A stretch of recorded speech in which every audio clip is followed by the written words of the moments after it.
வணக்கம்.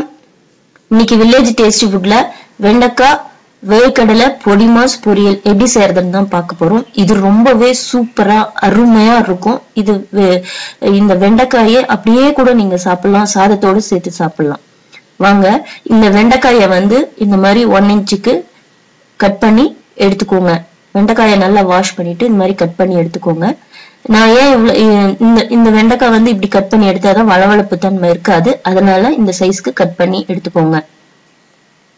அப்புறம் இதுக்கு சீரகம் ஒரு 3/4 ஸ்பூன், தனியா 1 ஸ்பூன், வரமிளகாய் 5, கருவேப்பிலை 1 கொத்து, இதெல்லாம் போட்டு நல்லா வறுத்து எடுத்துக்கணும். முதல்ல ஸ்டவ் ஆன் பண்ணி வேர்க்கடலையை வறுத்து எடுத்துக்கலாம். ஒரு கைப்பிடி அளவுக்கு வேர்க்கடலைய நல்லா வறுத்து எடுத்துக்கோங்க.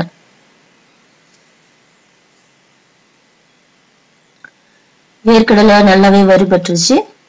இப்ப எடுத்து இது ஒரு தனி பாத்திரத்துல மாத்திக்கலாம்.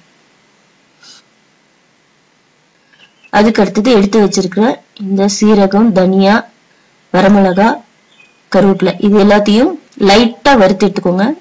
நல்லா பொன்னிறமா வறுக்க தேவையில்ல, லைட்டா வறுத்தா போதும். இதையும் எடுத்து வறுத்தாச்சு. இப்ப இதை எடுத்தையும் இந்த பாத்திரத்துல கொட்டிடலாம். இந்த வறுத்து வச்சிருக்கிற வேர்க்கடலை இப்போ தோல் நீக்கி இதை எடுத்துக்கோங்க. வறுத்து வச்சிருக்கிறது இல்லையா, இத தோல் நீக்கி எடுத்துக்கலாம். தோல் நீக்கியாச்சு. இப்போ இதை எடுத்து மிக்சில போட்டுக்கலாம். மிக்சில போட்டு வறுத்து வச்சிருக்கிற இந்த மசாலாவையும் மிக்சில போட்டு அதோடு கொஞ்சமா மஞ்சத்தூள் போட்டுக்கோங்க. அப்புறம் பெருங்காயத்தூள் கொஞ்சமா போட்டுக்கோங்க. போட்டுட்டு இதை அரைச்சி எடுத்துட்டு வந்துடலாம். பாருங்க, அரைச்ச பவுடர் இப்படி வந்துச்சு. வெண்டைக்காய் பொடி மாசுக்கு தேவையான பொடி மாஸ் இப்போ தயாராயிடுச்சு. இப்போ வெண்டைக்காயை நம்ம தாளிச்சிடலாம். அதே கடாயில எண்ணெய் ஊத்திக்கோங்க.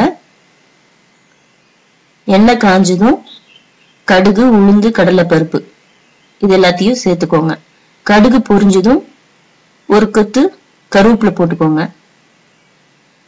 கருவேப்பிலை நல்லா வதங்கின பிறகு கட் பண்ணி வச்சிருக்க இந்த வெண்டைக்காயை எடுத்து போட்டுருங்க.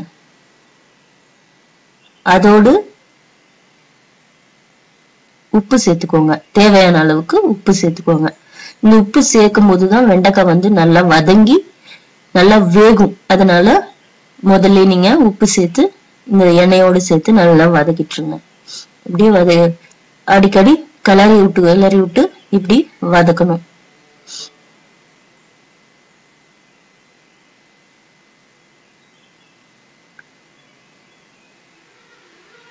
கிளறி விட்டுட்டே இருக்கணும், இல்லைன்னா வெண்டைக்காய் தீஞ்சிரும். இங்க பாருங்க, இந்த மாதிரி நல்லா இப்ப வெந்து வந்துருச்சு. வெண்டைக்காய் நிறம் மாறி இங்க பாருங்க நல்லா ஃப்ரை ஆகி அழகா வந்துச்சு. பாத்தீங்களா? இந்த மாதிரி நல்லா வதங்கி எண்ணெயில வதங்கணும். இப்போ வெண்டைக்காயும் நல்லா வெந்துருச்சு.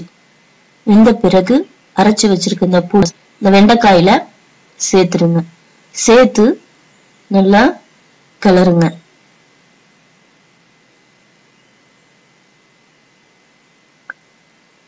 கிளறிட்டே இருக்கும்போது இது கொஞ்சம் ட்ரையா இருந்துச்சுன்னா இதுல கொஞ்சம் எண்ணெய ஆட் பண்ணி கலருங்க. அப்போ இன்னும் கூட நம்மளுக்கு டேஸ்ட் சுவை உங்களுக்கு கூடும். அதனால நான் இது ட்ரையா இருக்கிறதுனால இன்னும் கூட கொஞ்சம் எண்ணெய் ஊத்திருக்கேன். எண்ணெய் ஊத்தி நல்லா கலருங்க. ஒரு 5 நிமிஷம் இருந்தா போதும். ரொம்ப நேரம் நீங்க கலர வேண்டாம். அவ்வளவுதான். இப்போ நமக்கு வெண்டைக்காய் வேர்க்கடலை பொடி மாஸ் தயாராயிடுச்சு. இது ரொம்பவே அருமையா சூப்பரா இருக்கும். இது ரொம்ப டேஸ்டா இருக்கும். இது உங்க வீட்டுல ட்ரை பண்ணி பாருங்க. இந்த வீடியோ உங்களுக்கு பிடிச்சிருந்தா லைக் பண்ணுங்க, ஷேர் பண்ணுங்க, கமெண்ட் பண்ணுங்க, மறக்காம எங்க சேனலை சப்ஸ்கிரைப் பண்ணுங்க. தேங்க்யூ.